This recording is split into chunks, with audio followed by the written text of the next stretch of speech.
أعوذ بالله من الشيطان الرجيم.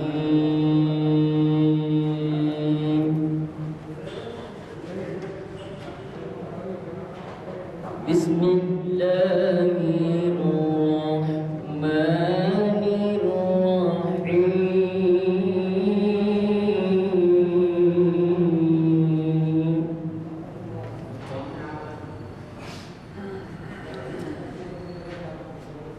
يا أيها الذين آمنوا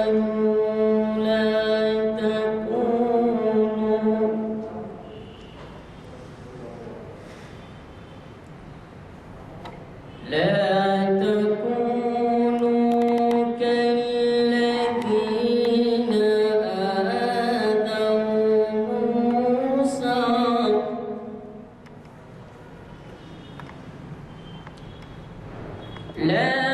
تكونوا كالذين آذوا موسى فبرأه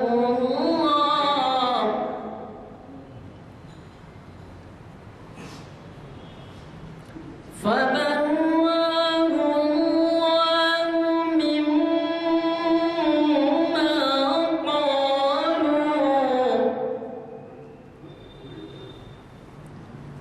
وكان عند الله فوزا عظيما.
يصلح لكم أعمالكم ويغفر لكم ذنوبكم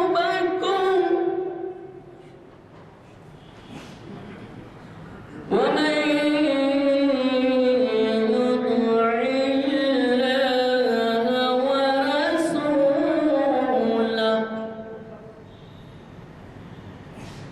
ومن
جیسے کہ فرض کی جماعت کے بعد اعلان کیا گیا، آج ہمارے درمیان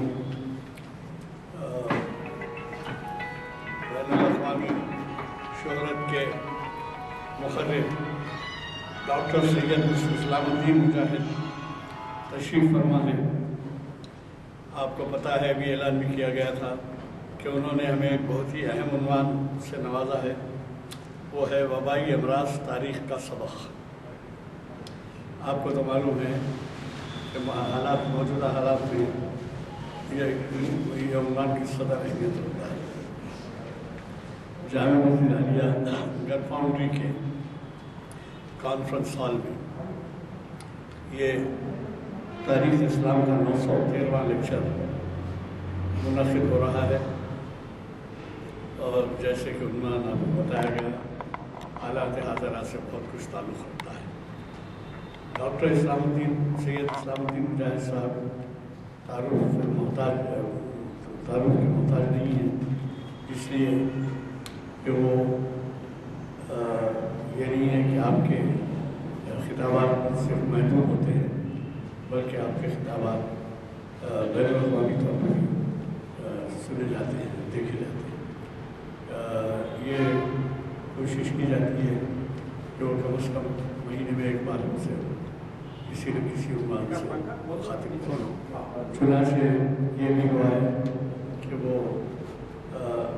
اب وظیفہ پانے کے بعد وہ وظیفے بیٹھ گئے ہیں، لیکن اس کے بعد ان کا ڈیمانڈ اس قدر زیادہ ہو گیا ہے کہ روزانہ اخبار میں کسی نہ کسی جگہ ان کی مصروفیت کا ذکر رہتا ہے۔ میں زیادہ وقت آپ کا لیے بغیر یہ عرض کروں گا کہ آج ہمارے درمیان سید معین الدین حسینی صاحب اس مسجد کے قدیم ممبر، قدیم مصلی، ہماری مسجد کمیٹی کے ممبر بھی ہیں، وہ تشریف لائے ہیں، اور یہ ہمیشہ ہمیں اپنے کچھ کلام سے نوازتے تھے، اور آج بھی جو ہے وہ تشریف رکھے ہیں۔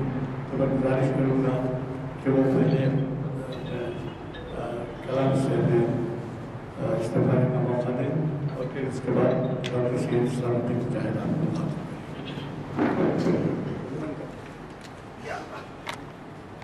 رحمۃ اللہ وبرکاتہ۔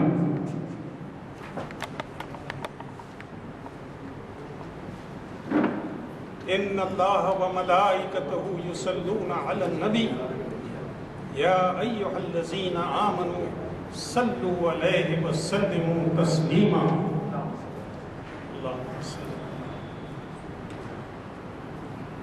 قیامت اٹھانے کا مقصد ہو کچھ بھی، قیامت اٹھانے کا مقصد ہو کچھ بھی، مگر دیکھنے کی قیامت رہے گی۔ قیامت اٹھانے کا مقصد ہو کچھ بھی، مگر دیکھنے کی قیامت رہے گی۔ نمایاں نمایاں محمد رہیں گے، اور محمد کے اطراف امت رہے گی۔ قیامت اٹھانے کا مقصد ہو کچھ بھی، مگر دیکھنے کی قیامت رہے گی۔ نمایاں نمایاں محمد رہیں گے، محمد کے اطراف امت رہے گی۔ کسی کے بھی وہم و گمان میں نہیں تھا اس انداز سے ختم ہوگی نبوت۔ کسی کے بھی وہم و گمان میں نہیں تھا اس انداز سے ختم ہوگی نبوت۔ بظاہر چراغ نبوت نہ ہوگا، مگر روشنی کا قیامت بظاہر چراغ نبوت نہ ہوگا، مگر روشنی کا قیامت رہے گی۔ اے خاصے خاصانی حضور وقت دعا ہے، اے خاصے خاصانی حضور وقت دعا ہے۔ امت میں تیری آگے عجب وقت پڑا ہے، امت میں تیری آگے عجب وقت پڑا ہے۔ جو دین بڑی شان سے نکلا تھا وطن سے، جو دین بڑی شان سے نکلا تھا وطن سے، پردیس میں وہ آج غریب الغربا ہے۔ جس دین نے غیروں کے دل آ کے ملائے، اس دین میں خود بھائی سے اب بھائی جدا ہے، چھوٹوں میں شفقت ہے نہ الفت ہے، بڑوں میں پیاروں میں محبت ہے نہ یاروں میں وفا ہے۔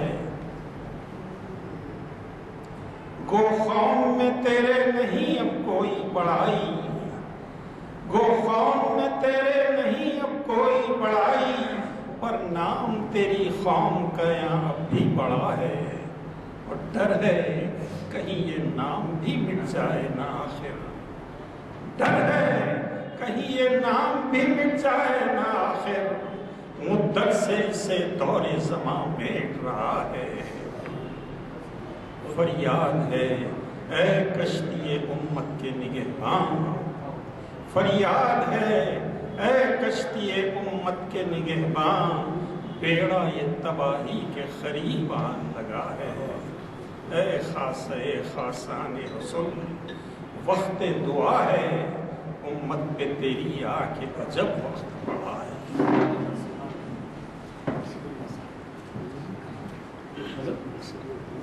وعلیکم السلام۔ محترم مقام جناب غلام ازدانی صاحب، امیر دینی محافل جامع مسجد عالیہ گن فاؤنڈری حیدرآباد، محترم جناب خواجہ معین الدین حسینی صاحب، بزرگوں اور نوجوان ساتھیوں،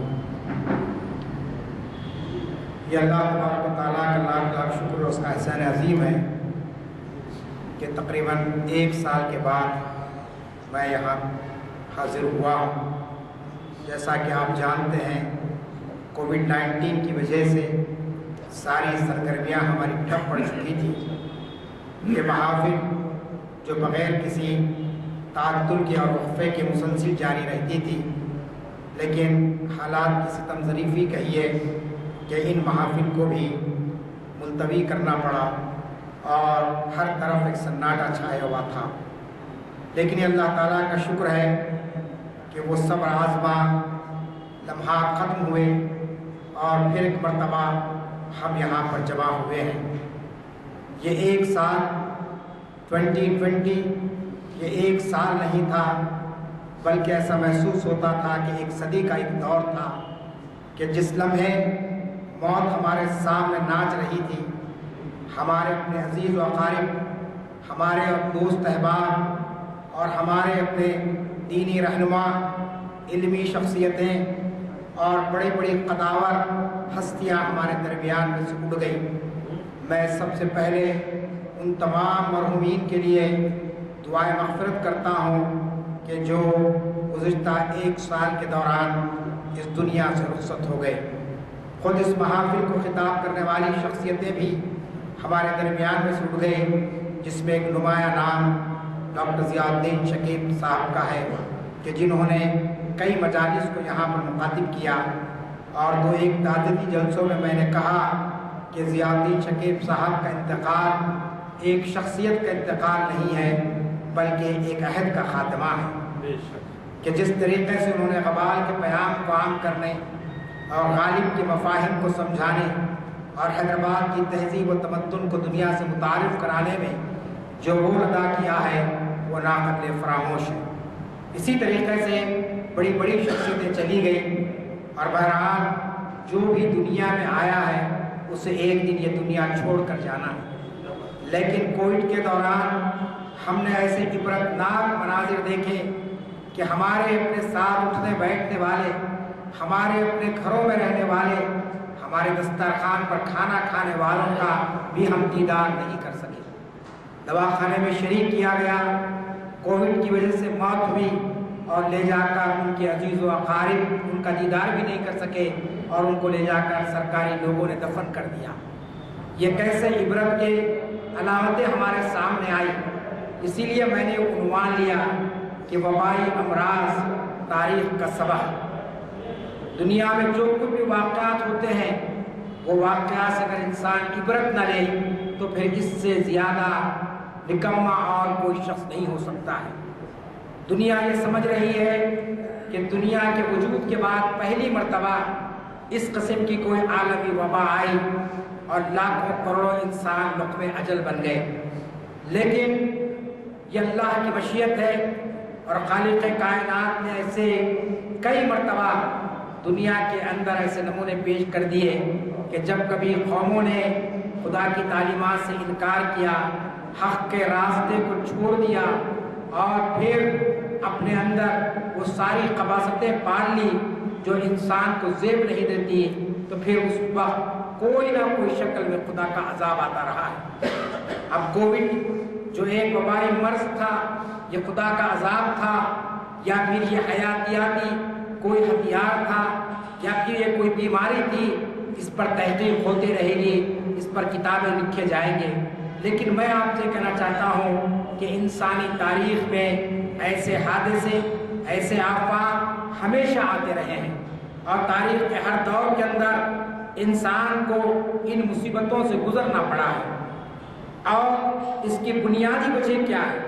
تاریخ کے اوراق کو اگر ہم پلٹیں گے تو ہمارے سامنے معلوم یہ ہوتا ہے کہ تاریخ اس بات کی گواہی دیتی ہے کہ خالق کائنات نے اس دنیا کو چلانے کے لیے، اس کائنات کو چلانے کے لیے کچھ اصول مرتب کیے ہیں، اور جب انسان نے ان اصولوں سے انحراف کیا، ان راستوں کو اس نے چھوڑ دیا، تو پھر اس قسم کی وبائیں دنیا میں آتی رہی ہے۔ میں تاریخ کے مختلف حوالوں سے اور قرآن مجید کی آیات سے آج کے اس عنوان پر آپ کے سامنے کچھ گفتگو کروں گا۔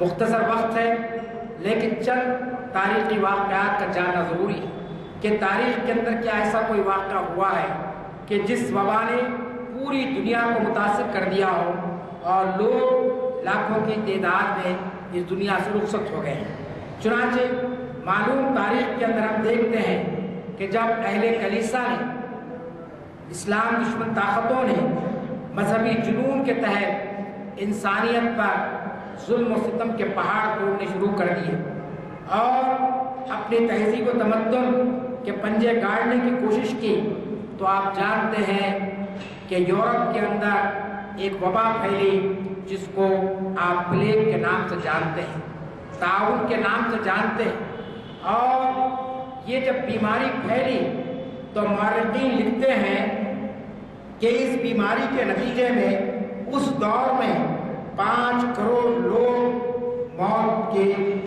منہ میں چلے گئے۔ آپ اندازہ کیجئے کہ ایسا خطرناک یہ مرض پھیلا جو پلیگ کے نام سے تھا۔ چنانچہ تاریخی عالم میں اس وبا کو بلیک ڈیتھ کے نام سے یاد کیا جاتا ہے۔ اگر آپ دیکھیں گے نیٹ پر، کتابوں میں تاریخ میں پڑھیں گے تو یہ بلیک ڈیتھ جو وبا آئی تھی، جو پلیگ کی شکل میں تھی، اس نے پورے یورپ کو تہس نہس کر کے رکھ دیا تھا۔ پورا یورپ کے اندر ایسا محسوس ہو رہا تھا کہ یہاں کوئی انسانی بستی تھی ہی نہیں۔ اس طریقے سے انسانیت کا خاتمہ ہو گیا، اور کہا جاتا ہے کہ یورپ کی 70% آبادی اس مرض کا شکار ہو گئی، اور پھر اس آبادی تک پہنچنے کے لیے، آبادیوں کو بسانے کے لیے، شہروں کو بسانے کے لیے یورپ کو 200 سال کا وقت لگا۔ اس قسم کی تباہی آئی ہے۔ آج آپ دیکھ رہے ہیں کہ کورونا کے بعد کی دنیا ایک نیا منظر پیش کر رہی ہے۔ وہ جو جنوری 2020 سے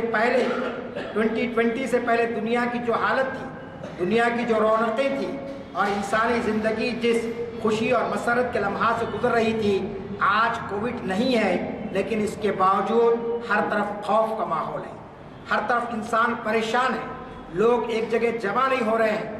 میں پہلی مرتبہ دیکھ رہا ہوں کہ اتنے بزرگ یہاں پر جمع ہوئے ہیں، ورنہ 1 سال کے دوران اتنے بزرگوں کو میں نے کسی ایک مقام پر جمع ہوتے ہوئے نہیں دیکھا ہے۔ کیوں؟ اس لیے کہ موت کا خوف ہمارے عقل پر، ہمارے دل و دماغ پر اتنا مسلط ہو گیا ہے کہ انسان اپنے گھر سے نکلنے کے لیے تیار نہیں ہے۔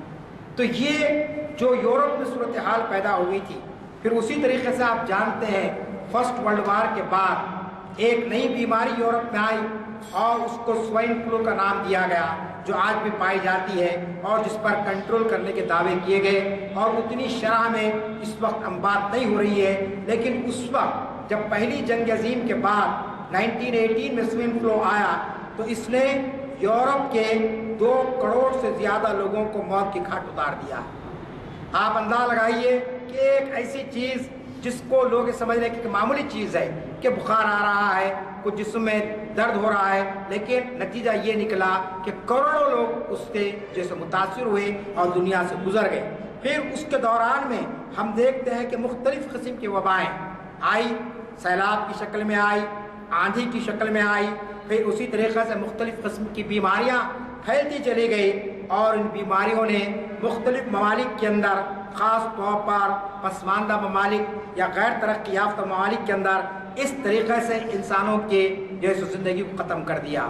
تو یہ کوئی پہلی چیز نہیں ہوئی ہے، دنیا یہ سمجھ رہی تھی کہ کووڈ-19 کا جو واقعہ ہوا ہے یہ پہلی مرتبہ ہوا ہے، ایسا نہیں ہوئے، بلکہ انسانی تاریخ یہ بتاتی ہے کہ جب کبھی بھی دنیا میں ظلم بڑھ گیا، جب کبھی بھی انسانی حقوق کو پامال کیا گیا، اور جب کبھی بھی ایک طاقتور قوم نے دوسری اقوام پر اپنا قبضہ جمانے کی کوشش کی، تو اللہ تعالیٰ نے مختلف شکلوں میں ان پر عذاب نازل کیا۔ قرآن مجید کو اگر آپ پڑھیں گے تو آپ کو معلوم ہوتا ہے کہ قوم عاد و سمود جو بڑی طاقتور قومیں تھیں، بڑی زوراور قومیں تھیں، ان قوموں نے کہا تھا کہ ہم یہ خدا کے قانون کو نہیں مانیں گے، یہ تو کمزوروں کے لیے ہے، یہ تو لاچاروں کے لیے ہے، ہم تو طاقتور ہیں، ہمارے پاس دنیا کی ساری چیزیں موجود ہیں۔ اور جب انہوں نے مسلسل انکار کرنا شروع کر دیا تو نتیجہ کیا ہوا؟ آپ جانتے ہیں کہ اللہ تعالیٰ نے قوم عاد اور سمود پر ایسا عذاب لایا کہ وہ بڑے بڑے محلات میں تھے۔ مورخین لکھتے ہیں 21ویں صدی میں بھی ایسی عمارت نہیں پائی جاتی ہے جو عمارت قوم عاد و سمود نے اس دور میں بنا لی تھی۔ بڑے بڑے تہخانے انہوں نے بنا لیے تھے، لیکن خدا کا عذاب آیا تو ایسا آیا کہ راتوں رات بستیاں الٹ دی گئی، کوئی صبح کا سورج نہیں دیکھ سکا۔ حفاظ اکرام یہاں پر بیٹھے ہوئے ہیں، قرآن مجید کے اندر اس قوم کو عبرت کے طور پر پیش کر کے کہا گیا کہ الم تر کیف فعل ربک بعاد ارم ذات العماد التی لم یخلق فیہا البلاد، کہ اللہ تعالیٰ نے ان کے شہروں کو نیست و نابود کر کے رکھ دیا، قوم ارم کو اس طریقے سے تباہ برباد کر دیا۔ قوم بنی اسرائیل کا ذکر آتا ہے قرآن مجید کے اندر کہ قوم بنی اسرائیل کو اللہ تعالیٰ نے بہت سی نعمتوں سے نوازا، ان کی ہر بات کو قبول کیا، ان کی ہر ادا کو قبول کیا، اور کہا کہ تم اللہ کے نیک بندے بن جاؤ۔ جب انہوں نے کہا کہ ہم سے پکانا کھانا نہیں ہو سکتا ہے، ہم کو جو ہے نا آسمان سے ہمارے لیے دسترخوان اتارے جائے، تو اللہ تعالیٰ نے قوم بنی اسرائیل پر خان کے خان اتارے دسترخوان، ان کو کھانے ان کو پکانے کرنے کی نوبت نہیں آئی۔ جب انہوں نے کہا کہ ہم یہ پیاز اور یہ فلاں چیزیں نہیں کھانا چاہتے ہیں، تو پھر اللہ تعالیٰ نے دوسری نعمت سے ان کو نوازا۔ لیکن جب انہوں نے اللہ کے احکامات کی پھر انکار کر دیا، جھٹلانے لگے نبیوں کو، تو پھر آپ نے دیکھا کہ کس طریقے سے اس قوم کو اللہ تعالیٰ نے ایک عبرت کا نشان بنا کر رکھ دیا، کس طریقے سے ان کے لیے تباہی لا دی گئی۔ تو تاریخ کے حوالے سے ہم کو یہ دیکھنا چاہیے کہ جو کچھ بھی واقعہ ہوتا ہے یہ واقعہ ایسا نہیں ہے کہ کرۂ ارض پر پہلی مرتبہ ہوا ہو، بلکہ جب سے اللہ تعالیٰ نے یہ کائنات بنائی ہے، اور جب تک اللہ تعالیٰ اس کائنات کو باقی رکھے گا، اس قسم کے نمونے اور اس قسم کے دلخراش واقعات دنیا اپنی کھلی آنکھوں سے دیکھے گی۔ اگر میں یہ کہوں کہ عذاب قبر ہونے والا ہے، قیامت برپا ہونے والی ہے، تو لوگ یقین نہیں کرتے ہیں، لیکن آج لوگوں کو یقین ہو گیا کہ ایک اللہ ہے جس کے ہاتھ میں انسان کی موت و حیات ہے۔ چند منٹوں اور چند گھنٹوں کے اندر لوگ دنیا سے رخصت ہو گئے۔ میں ایسے نوجوانوں کو جانتا ہوں کہ جو اپنی گاڑیوں پر گاندھی ہاسپٹل کو گئے، لیکن اس کے بعد ان کی لاش گھر کو آئی، بلکہ گھر کو بھی نہیں آئی، قبرستان کو لے گیا گا۔ تو ایسے عبرت کے نشان ہم نے دیکھے کہ ہم یہ سمجھ رہے تھے کہ صاحب 70 سال 80 سال 100 سال کے بعد کوئی بیماری آئے گی اور اس کے بعد انسان دنیا سے رخصت ہوگا، لیکن ہم نے دیکھا کہ زندگی میں کسی کو کبھی بخار نہیں آیا، زندگی میں کبھی جو ہے سو کوئی تکلیف نہیں ہے، ایسے لوگ بھی اس بیماری کا شکار ہو گئے اور دنیا سے رخصت ہو گئے۔ تو یہ اللہ کی مشیت ہے، اللہ کے کا قانون ہے کہ کن فیکون، جب اللہ کوئی چیز کہتا ہے تو وہ چیز ہو جاتی ہے، ایک فرد پر بھی ہوتی ہے، ایک قوم پر بھی ہوتی ہے۔ چنانچہ کہا گیا کہ قانون فطرت یہ ہے کہ انفرادی طور پر انسان جو مصیبتوں میں گرفتار ہوتا ہے وہ اس کے مکافات عمل ہوتے ہیں، اس کے اپنے اعمال ہوتے ہیں، ان اعمال کی بنیاد پر ایک بچہ سال بھر اسکول جاتا ہے، پڑھتا نہیں ہے تو لازمی چیزیں فیل ہوگا، اور ایک بچہ اگر جاتا ہے پڑھتا لکھتا ہے تو کامیاب ہوگا۔ یہ اللہ کا قانون ہے، انسان دنیا میں جو محنت کرے گا وہ حاصل کرے گا۔ اسی طریقے سے قومیں جب غفلت کا شکار ہو جاتی ہے، قومیں جب اپنے مقصد وجود کو فراموش کر دیتی ہے، تو پھر اللہ تعالیٰ اجتماعی طور پر پوری قوم کو مصیبت میں ڈال دیتا ہے۔ اجتماعی طور پر میں آگے آپ کو بتاؤں گا کہ نبی کریم صلی اللہ علیہ وسلم سے صحابہ نے پوچھا کہ اللہ کے رسول ہمارے معاشرے کے اندر نیک لوگ رہیں گے بھی تو کیا ہم ہلاک کر دیے جائیں گے؟ تو آپ صلی اللہ علیہ وسلم نے فرمایا کہ ہاں تم ہلاک کر دیے جاؤ گے، کیونکہ تمہاری اکثریت گناہوں میں ملوث ہوگی۔ اگر شہر حیدرآباد کی آبادی 70 لاکھ ہے، اگر اس کے اندر 20 لاکھ نیک لوگ ہیں، نمازی پرہیزگار ہیں، متقی ہیں، اور دوسرے لوگ بھی اپنے عقیدے کے مطابق خدا کو پوچھتے ہیں، تو یہ ضروری نہیں ہے کہ اللہ تعالیٰ اس بستی کو جو ہے نا، اس بستی پر کوئی مصیبت نہیں لائے گا۔ اگر 50 لاکھ لوگ اللہ کے احکامات کی خلاف ورزی کرتے رہے اور صرف 20 لاکھ لوگ خدا کی عبادت کرتے رہے، تو لازمی چیز ہے کہ ان 20 لاکھ لوگ بھی 50 لاکھ لوگوں کی طرح مصیبت میں اور پریشانیوں میں اور آزمائش میں گھرا دیے جائیں گے، کیونکہ اللہ تعالیٰ کا قانون ہے۔ چنانچہ ہم دیکھتے ہیں کہ پہلی جنگ عظیم ہو یا بلیک ڈیتھ کے واقعات ہو، ان واقعات سے انسان نے وقتی طور پر تو کچھ سبق لے لیا، توبہ اللہ لوگ کر لیے۔ لوگوں نے کہا کہ اب ہم اللہ نے خالق کے بنائے اصولوں کی خلاف ورزی نہیں کریں گے، لیکن جیسے جیسے مادیت کا طوفان بڑھتا گیا اور جیسے جیسے انسان نے عقل کے گھوڑے دوڑائے اور جیسے جیسے انسان کے اندر یہ تمنا پیدا ہوئی کہ ہم بھی کچھ ہیں، اور اس قسم کا جب غرور انسان میں پیدا ہوا، تو پھر آپ دیکھتے ہیں کہ بادشاہوں نے اپنی خدائی کا اعلان کیا، حکمرانوں نے کہا کہ ہم ہی سب کچھ ہیں، ہمارے سوا کچھ نہیں۔ تو پھر آپ دیکھتے ہیں کہ مصیبتیں آئیں، اور اس مصیبت کے اندر یہ جو مصیبت اس وقت ہمارے سامنے ہے، جس مصیبت کے تعلق سے مختصر میں کہہ دوں آپ کو کہ یہ جو مرض ہے، اس مرض کے تعلق سے جیسا کہ میں نے ابتدا میں کہا کہ یہ جو ہے سو چائنا کی طرف سے کوئی حیاتیاتی ہتھیار کا تو استعمال نہیں کیا گیا کہ جس کے نتیجے پوری آبادی کو تہس نہس کر کے رکھ دیا جائے، یا پھر امریکہ کی لیبارٹری میں اس قسم کے کوئی جرثومے تو نہیں تیار کیے گئے جس کی بنیاد پر پوری انسانیت کو تباہ و برباد کر دیا جائے، یا پھر اسی طریقے سے کمزور ممالک کی معیشت کو تباہ و برباد کرنے کے لیے اس قسم کے کوئی واقعات نہیں ہوئے ہیں۔ چنانچہ ہم جانتے ہیں کہ اس میں جو صورتحال پیدا ہوئی، یہ صورتحال یہ تھی کہ اس مرض نے دنیا کی 8 کروڑ سے زیادہ لوگوں کو متاثر کیا ہے۔ اب آپ اندازہ کیجئے کہ سال 6 مہینے کے اندر اگر 8 کروڑ لوگ اس وبا سے متاثر ہو جاتے ہیں اور 20 سے 25 لاکھ لوگ اس بیماری کی وجہ سے دنیا سے رخصت ہو جاتے ہیں، تو اس سے بڑھ کر انسانی سانحہ اور کیا ہو سکتا ہے؟ جبکہ سائنس ٹیکنالوجی کی آپ دیکھ رہے ہیں کہ اپنی انتہا پر پہنچ چکی ہے، آج پورے فاصلے ختم ہو چکے ہیں، انسان چاند کیا مریخ پر قدم رکھ چکا ہے، مختلف بیماریوں پر کنٹرول کرنے اور ان کو اپنے قابو میں لینے کے آج پورے ڈاکٹرز، آج پورے ماہرین طب دعویٰ کر رہے ہیں۔ حکومتیں اعلان کر رہی ہے کہ ہم ہر قسم کی ناگہانی مصیبت کا پوری طریقے سے مقابلہ کرنے کی صلاحیت رکھتے ہیں، پورا انفراسٹرکچر ہمارے پاس موجود ہے۔ یہ پورے دعوے آپ دیکھتے ہیں 2020 سے پہلے اخبارات کے صفحات میں ملیں گے، ٹی وی چینلوں میں ملیں گے اور حکومت کے ریکارڈ میں ملیں گے، کیونکہ کوئی حکومت اور کوئی ملک یہ نہیں کہہ رہا تھا کہ ہم کسی بیماری کو کنٹرول نہیں کر سکتے، کوئی ملک یہ نہیں کہہ سک رہا تھا کہ ہم کمزور ہیں اس معاملے میں، ہر ایک کا دعویٰ تھا، لیکن دنیا نے دیکھ لیا کہ یہ جب بیماری آئی ووہان سے جو شروع ہوئی چین کے شہر سے، تو اس نے پوری دنیا کو لپیٹ میں لیا، اور جیسا کہ میں نے کہا 8 کروڑ سے زیادہ لوگ متاثر ہوئے اور 20 لاکھ سے زائد لوگوں کی جانیں چلی گئی۔ ہمارے اپنے ملک کے اندر اگر آپ دیکھتے ہیں آج کی تاریخ تک جو صورتحال ہمارے سامنے آتی ہے وہ یہ ہے کہ 1 کروڑ سے زیادہ لوگ اس عالمی وبا کا شکار ہوئے ہیں ہندوستان کے۔ اب لازمی چیز ہے یہ کون لوگ تھے؟ ان میں پڑھے لکھے بھی لوگ ہیں، ان میں غریب بھی ہے، ان میں سرمایہ دار بھی ہے، ان میں آپ جانتے ہیں کہ شہروں میں رہنے والے بھی ہیں، گاؤں میں بھی رہنے والے ہیں۔ تو اس طریقے سے اس بیماری نے پورے لوگوں کو اپنا متاثر کیا، اور تقریباً 1,50,000 کے قریب ہندوستان میں لوگ دنیا سے رخصت ہو گئے۔ یہ تو ایک سرکاری اعداد و شمار ہے، لیکن اگر خانگی اعداد و شمار دیکھیں گے تو یہ فیصد اور زیادہ بڑھ جاتا ہے، اور زیادہ اس کے اندر آپ دیکھیں گے کہ یہ صورتحال پیدا ہوئی ہے۔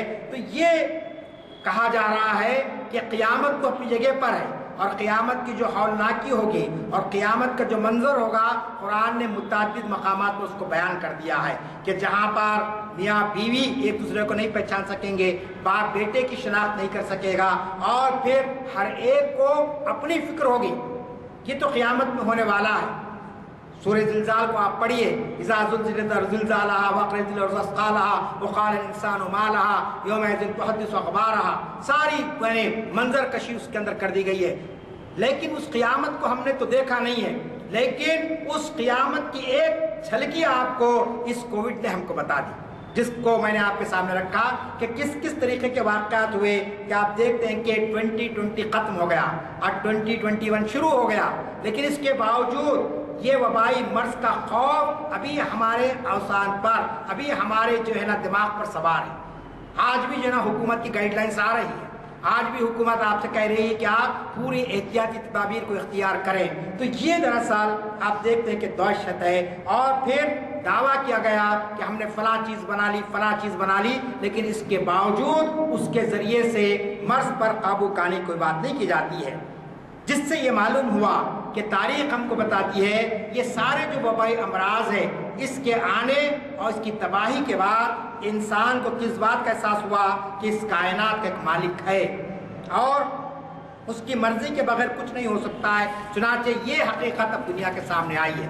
چنانچہ وہ لوگ جو خدا کے منکر ہیں، جو خدا کو نہیں مانتے، آج وہ لوگ بھی کہہ رہے ہیں کہ نہیں صاحب، کوئی ایک ہستی ہے، کوئی ایسی چیز ہے جو اس پورے کائنات کو کنٹرول کی ہوئی ہے، ورنہ یہ صورتحال پیدا نہ ہوتی۔ تو تاریخ سے ہم کو یہ بات اس کے اندر معلوم ہوتی ہے۔ پھر دوسری جو چیز ہمارے سامنے وہ ہے، جیسا کہ میں نے کہا کہ اب ایک نئی دنیا وجود میں آ رہی ہے۔ اب وہ سارے اصول اور وہ سارے نظریات اور وہ سارے تہذیب و تمدن جو کووڈ-19 سے پہلے کی تھی، وہ سب ختم ہوتی ہوئی نظر آ رہی ہے۔ کیوں؟ اس لیے کہ انسان کے اندر ایک نئی سوچ اور ایک نئی تبدیلی ہم محسوس کریں، لیکن یہ تبدیلی انسان کی بہتر زندگی کی طرف نہیں لے جا رہی ہے، بلکہ اس کو اور مسائل کا شکار کر دے گی۔ لہٰذا ہم کو تاریخ میں دیکھنا چاہیے کہ ایسے واقعات کے آنے کے بعد انسانیت نے اس سے کیا درس لیا۔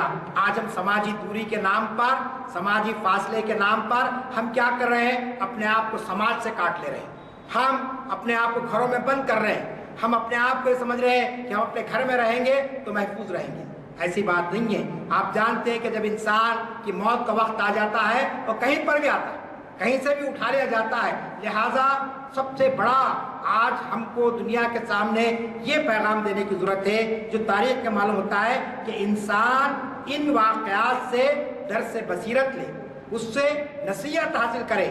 جو کچھ بھی واقعات ہوتے ہیں دنیا کے اندر، عقل مند انسان وہ ہوتا ہے جو اس سے نصیحت حاصل کرتا ہے، اور نصیحت حاصل کرنے سے کیا ہوگا کہ انسان نفسیاتی امراض کا شکار نہیں ہوگا، انسان ڈپریشن کا شکار نہیں ہوگا۔ آج دیکھیے کہ ہر طرف ایک مایوسی ہے، ہر طرف ایک قنوطیت پائی جا رہی ہے، کوئی ابھی سرگرمیاں آپ کو جوش و خروش کے ساتھ ہم کو نظر نہیں آ رہی ہے۔ پھر اسی طریقے سے اگر درس بصیرت لے گا تو اپنے حال اور مستقبل کو بہتر بنا سکے گا اور ان آزمائشوں سے وہ نکلنے کی کوشش کرے گا۔ چنانچہ تاریخ کا پہلا سبق کیا ملتا ہے؟ جیسا کہ میں نے قرآن مجید کے حوالے سے آپ کے سامنے بات رکھی، تاریخ کے حوالے سے بات رکھی، اور قرآن کی ایک آیت ہے، اس آیت کا ترجمہ میں رکھتا ہوں کہ قرآن مجید میں سورہ روم میں اللہ تعالیٰ فرماتا ہے خشکی اور تری میں لوگوں کے کرتوتوں کی وجہ سے فساد پھیلا ہے۔ آپ جانتے ہیں کہ فساد کے معنی صرف قتل و خون، غارت گیری کو فساد نہیں کہتے ہیں۔ فساد سے مراد یہ ہے کہ سماج میں بے اطمینانی پیدا ہو جانا، سماج میں بے چینی اور اضطراب کا بڑھ جانا، سماج کے اندر انسان موت سے گھبرانے لگنا، یہ ساری چیزیں فساد میں آتی ہیں۔ چنانچہ اللہ تعالیٰ یہ کہہ رہا ہے کہ تم یہ جو کچھ دیکھ رہے ہیں کہ شہر قبرستان بن گئے، رونقیں ختم ہو گئی اور بستیاں ویران ہو گئی، تو کیا اللہ تعالیٰ نعوذ باللہ انسانوں کو اس طریقے کی مصیبت میں عمدن ڈالتا ہے؟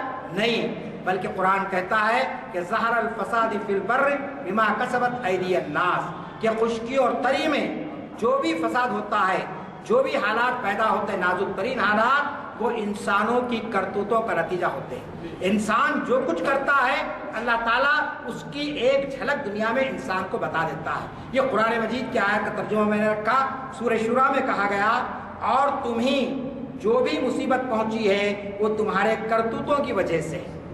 آپ یاد رکھ لیجئے، میں نے عنوان دیا وبائی امراض تاریخ کا سبق، تو قرآن مجید تاریخی واقعات کو بیان کرتا ہے۔ آپ میں سے کوئی اگر یہ سوچ رہے ہوں گے کہ صاحب آپ تاریخ کا سبق کہہ کر قرآن کی آیتیں پڑھیں، تو قرآن سے پڑھ کر کوئی مستند تاریخ ہمارے پاس نہیں ہے۔ یاد رکھ لیجئے، قرآن جس تفصیل کے ساتھ قوموں کی تاریخ کو بیان کرتا ہے اس سے زیادہ تفصیل کسی اور جگہ آپ کو نہیں ملتی ہے۔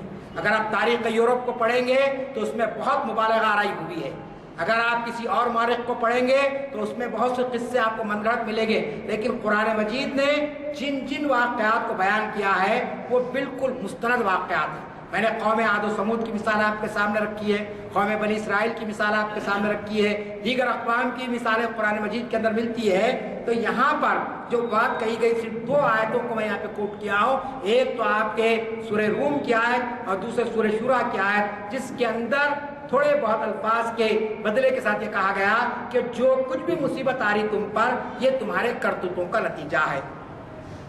اللہ تعالیٰ جب یہ کہہ رہا ہے تو لازمی چیز ہے کہ یہ بات بالکل صداقت پر مبنی ہے، اس میں کسی قسم کی کوئی شک و شبہ کی گنجائش نہیں ہے۔ ہم اپنی زندگیوں کا جائزہ لیں، انفرادی حیثیت سے جائزہ لیں، اجتماعی حیثیت سے جائزہ لیں، تو آپ کو معلوم ہوگا کہ واقعی ہمارے اپنے کرتوتوں کی سزا اللہ تعالیٰ دنیا میں انسانوں کو دے رہا ہے۔ یہ اجتماعی طور پر جو فساد آیا ہے، اجتماعی طور پر جو ہلاکتیں ہوئی ہے، اجتماعی طور پر جو مصیبتیں آئی ہے، تو پوری قوم کو بیٹھ کر سوچنا پڑے گا کہ آخر کہاں ہم سے غلطی ہوئی ہے۔ اگر آپ دنیا کی طاقتور قوموں کو دیکھیں گے تو آپ دیکھیں گے کہ ان کے پورے ہاتھ مظلوموں کے خون سے رنگے ہوئے ہیں۔ جتنے بڑا طاقتور ملک ہے اتنے زیادہ اس نے مظالم دنیا پہ اٹھائے ہیں، جس کے پاس جتنی قوت ہے اس نے پوری قوت کو محروموں اور مظلوموں کے خلاف میں استعمال کیا ہے۔ تو اس طریقے سے آپ دیکھیں گے کہ ہر جگہ پر فتنہ اور فساد، ظلم اور جبر اور اسی طریقے کے جو حالات پیدا کر دیے گئے، اسی کے نتیجے میں اللہ تعالیٰ یہ کہہ رہا ہے کہ یہ آفات، یہ مصیبتیں تمہارے کرتوتوں کا نتیجہ ہے۔ اور پھر انسان نے اپنے اس عہد کو فراموش کر دیا جو عہد اللہ تعالیٰ نے اس سے لیا تھا۔ آپ جانتے ہیں سورہ بقرہ کے اندر تیسرا رکوع ہے، وَإِذْ قَالَ رَبُّكَ لِلْمَلَائِكَةِ إِنِّي جَاعِلٌ فِي الْأَرْضِ خَلِيفَةً، جب اللہ تعالیٰ نے اپنے ملائک کو کہا کہ میں زمین پر اپنا خلیفہ بنانا چاہتا ہوں، تو ملائک نے کیا کہا؟ ملائک نے کہا کہ اللہ تعالیٰ کیا ہم آپ کی تسبیح و تقدیس کرنے کے لیے کافی نہیں ہیں؟ ہم تو 24 گھنٹے آپ کا ذکر کر رہے ہیں اور آپ کی کبریائی بیان کر رہے ہیں، کیسے آپ پھر یہ فرق آپ انسانوں کو کیوں لا رہے ہیں؟ تو اللہ تعالیٰ نے کہا کہ میں انسان کو زمین پر خلیفہ بنا رہا ہوں، اور انسان کی جو ضرورتیں ہیں اور انسان کی جو آرزویں تمنائیں ہیں وہ لازمی چیز ہے کہ ملائک سے الگ ہے۔ اس کی اپنی جو ہے نا خواہشات ہوتی، دنیاوی خواہشات ہوتی ہے، اس کی اپنی ضرورتیں ہوتی ہے، لہذا اللہ تعالیٰ یہ سارے آسائشیں دیکھ کر یہ حکم دیا کہ ہم اللہ کے احکام کے مطابق زندگی بسر کریں۔ اختیار بھی دیا، آزادی بھی دیا، لیکن اس کے ساتھ ساتھ جواب دہی کا تصور بھی دیا۔ اللہ تعالیٰ نے ہم کو پابند نہیں کیا کہ لازمی طور پہ تم 5 وقت نماز پڑھو، اگر نہیں پڑھو گے تو یہاں سے تمہاری سانس لے لی جائے گی، تمہاری زندگی ختم کر دی جائے گی۔ یہ نہیں کہا لازمی طور پر پوری دنیا کو کہ رمضان کے روزے رکھو، وہ تو اللہ تعالیٰ ہے کہ رمضان کا روزہ نہ بھی رہے تو وہ رزق کا دینے والا ہے، نماز نہ بھی پڑھے تو آپ کو اللہ تعالیٰ زندہ رکھنے والا ہے، لیکن اس نے اس اختیار کے ساتھ یہ کہا کہ نماز پڑھو گے، روزہ رکھو گے، نیک کام کرو گے تو دنیا بھی کامیاب ہوگی اور آخرت بھی کامیاب ہوگی۔ انسان نے اپنے اس مقصد کو فراموش کر دیا، اپنے عبد ہونے کے، اپنے اللہ کے بندے ہونے کو اس نے فراموش کر دیا۔ چنانچہ فرعون کی تاریخ پڑھ لیجئے، نمرود کے کردار کو دیکھ لیجئے، انہوں نے کیا کہا؟ انہوں نے کہا کہ انا ربکم الاعلی، میں رب اعلیٰ ہوں، میرے سوا کوئی اور رب نہیں ہو سکتا ہے۔ چنانچہ آپ جانتے کہ اللہ تعالیٰ نے ان لوگوں کو جس طریقے تباہ برباد کیا وہ عبرت کے نشان بن گئے۔ ایک فرد تھا، بادشاہ تھا نمرود، فرعون ایک بادشاہ تھا، اور ان کی بستیوں کو بھی اللہ نے تباہ کیا۔ تو اسی طریقے سے آج اس خطرناک قسم کا عذاب ہم اپنے آنکھوں سے نہیں دیکھ رہے، لیکن یہ تو دیکھ رہے ہیں کہ ہمارے اپنے بستیوں میں سے لوگ اٹھا لیے گئے، ہمارے اپنی بستیوں کے اندر ایک سناٹا قائم ہو گیا، اور خود ہماری اپنی زندگی کہاں ہے، ہم کب تک رہیں گے، اس کی کوئی ضمانت اب نہیں دے سکتا ہے۔ نہ 25 سال کا نوجوان دے سکتا ہے، نہ 50 سال کا ادھڑ عمر کا دے سکتا ہے، نہ 80 سال کے لوگ کہہ سکتے ہیں کہ صاحب ابھی ہماری زندگی بہت بڑی ہے۔ کووڈ کے نہیں آنے سے پہلے لوگوں کا تصور تھا کہ موت تو ہم کو نہیں آئے گی، ابھی تو ہم جوان ہیں، ابھی تو ہمارے اعضاء بہت مضبوط ہیں، ابھی تو ہم جو نا بڑے اطمینان کی زندگی بسر کریں، لیکن اب انسان اندر سے خود کھوکھلا ہو گیا۔ کسی نوجوان سے گفتگو کیجئے، تو کہے گا کہ نہیں بھائی اس معاملے میں نہیں کہہ سکتا ہوں. تو یہ دراصل وقت ختم ہو رہا ہے. میں آگے آتا ہوں آپ کے سامنے کہ اس سے ہم کو عبرت لینی چاہیے اور اس کے لیے کیا ہے. اس کے لیے ایک تو اپنے آپ ہونے کا ثبوت دے، تاریخ سے ثابت ہوا. دوسرا یہ ہے کہ انسان یہ سماج کے اندر جو اخلاقی امراض آ گئے ہیں، یہ مرض تو کووڈ کا ایک طبی مرض تھا، لیکن اخلاقی امراض کیا ہے، اخلاقی بگاڑ کیا ہے. اخلاقی بگاڑ کو اگر آپ دیکھیں گے تو آپ دیکھ رہے ہیں کہ عام انسانوں کی اخلاقی پاسداری ختم ہو گئی. دنیا میں جو حالات واقعات پیدا ہوئے اس لیے کہ انسان نے مادی منفیت کے خاطر دھوکہ دہی، فریب، جھوٹ اور ظلم کا سہارا لیا. آج پوری دنیا پر نظر ڈالیے، ہمارے اپنے ملک کے حالات کو دیکھ لیجئے تو آپ کو معلوم ہوگا کہ یہ ساری چیزیں آج ہمارے سامنے ہیں. ایسی بیماریاں انسان کو گھیر لیتی ہے جب انسان دھوکہ دہی کا شکار ہو جائے، یعنی دھوکہ دہی کرتا لوگوں کے ساتھ، فریب سے کام لیتا ہے اور دوسری چیزیں کرنے لگتا ہے. تو نتیجہ کیا ہوتا ہے کہ قانون فطرت ہے کہ اس قانون کے تحت انسان کو جکڑ لیا جاتا ہے. لہٰذا ہم کو تاریخ سے یہ بھی سبق ملتا ہے کہ جب کسی قوم میں اباحیت پسندی، فحاشی، بے حیائی اور دوسرے قسم کے جو اخلاقی امراض ہیں، دیکھیے مرض ایک نہیں ہے، کووڈ ایک مرض ہے، اس کے کچھ علامتیں ہیں، لیکن بہت سے امراض ایسے ہیں جو سماج میں آ جاتی ہے جس کی سماج کے لوگوں کو کوئی یعنی اس کی اطلاع نہیں ملتی ہے. جیسا میں نے آپ سے کہا کہ خیانت کا کرنا، دھوکہ دینا، الزام تراشی کرنا، یہ بھی امراض ہے. اور یہ امراض ان امراض سے زیادہ خطرناک ہے جو آپ کو آنکھوں سے دکھ رہے ہیں. اور جب یہ امراض بڑھ جاتے ہیں اخلاقی برائیاں تو پھر اس قسم کی نوبتیں انسان میں آتی ہے. لہٰذا آج ہم کو قرآن مجید کی آیات، تاریخ کے حوالے سے اور احادیث نبوی کی روشنی میں اس بات کو جاننے کی کوشش کرنی چاہیے کہ آخر یہ جو صورتحال پیدا ہوئی ہے اس صورتحال کا علاج کیا ہو سکتا ہے. اس کا علاج یہی ہے کہ آج انسان سب سے پہلے اس بات کو محسوس کرے کہ وہ اپنے خالق کا بندہ ہے. جب تک کہ اس کے اندر اپنے خالق کی ربوبیت، اپنے خالق کی کبریائی اور اپنے خالق کی خلاقیت کا جذبہ اس کے اندر، اس کا شعور بیدار نہیں ہوگا، وہ آگے نہیں بڑھ سکتا ہے. دوسرا، جب وہ اپنے رب کو پہچان لے تو اس کو اپنی زندگی کا مشن بنا لے. دوسرا یہ کہ رب کو پہچانتی، ساری دنیا رب کو پہچانتی لیکن بندگی کی طرف کوئی آنے تیار نہیں ہے، تو بندگی کو اپنا مشن بنائے. اور تیسرا پوائنٹ، دنیا کے سود و ضیاء سے بے نیاز ہو کر، سود و ضیاء کہتے ہیں نفع اور نقصان کو، کہ انسان کچھ بھی کرتا ہے تو آج سب سے بڑا کیا ہے، میرے کو کیا فائدہ ہونے والا ہے، اس سے میرا کیا نقصان ہونے والا ہے. جہاں فائدہ ہے انسان لپک کر وہ کام کرتا ہے، اور جہاں فائدہ نظر نہیں آتا ہے تو انسان اسے دوری اختیار کرتا ہے. لہٰذا ہم کو دنیا کے سود و ضیاء سے بے نیاز ہو کر اس کی اطاعت اور فرمانبرداری کرنا ہوگا اور اس کی ناراضگی سے بچنے کے سارے جتن کرنے ہوں گے. دیکھیے اللہ کی ناراضگی، اللہ کا غضب، اللہ کا قہر ہے جو یہ مختلف شکلوں میں ہمارے سامنے آ رہا ہے. ابھی اللہ تعالیٰ پکڑا نہیں ہے. قرآن مجید کہتا ہے ان بطش ربک لشدید، کہ تیرے رب کی پکڑ بڑی خطرناک ہے.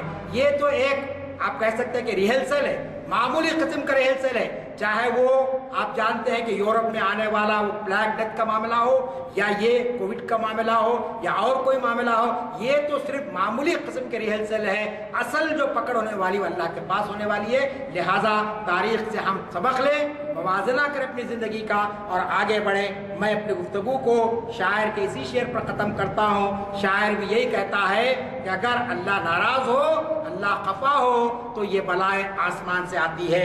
اس کے الفاظ ہیں فلک سے آتی ہے تب تب بلائیں، فلک سے آتی ہے تب تب بلائے، خدا بندوں سے جب ہوتا خفا ہے. تو یہ چند باتیں تھی جو میں نے آج آپ کے سامنے تاریخ کے حوالے سے وبائی امراض پر کس طریقے سے قابو پایا جا سکتا ہے اور کیسے انسانیت کو اس سے نجات مل سکتی ہے، یہ چند باتیں میں نے آپ کے سامنے رکھی. اللہ تعالیٰ تمام انسانیت کو اس قسم کے وبائی امراض سے حفاظت فرمائے اور ان کو ہر شخص کے حفاظت فرمائے، اور آنے والے دنوں کے اندر پوری انسانیت کو اطمینان اور سکون عطا ہو جائے اور اس کووڈ-19 سے مکمل طور پر انسان نجات حاصل کر لے. رب اغفر وارحم وانت خیر الراحمین وآخر دعوانا ان الحمد للہ رب العالمین. السلام علیکم حضرات.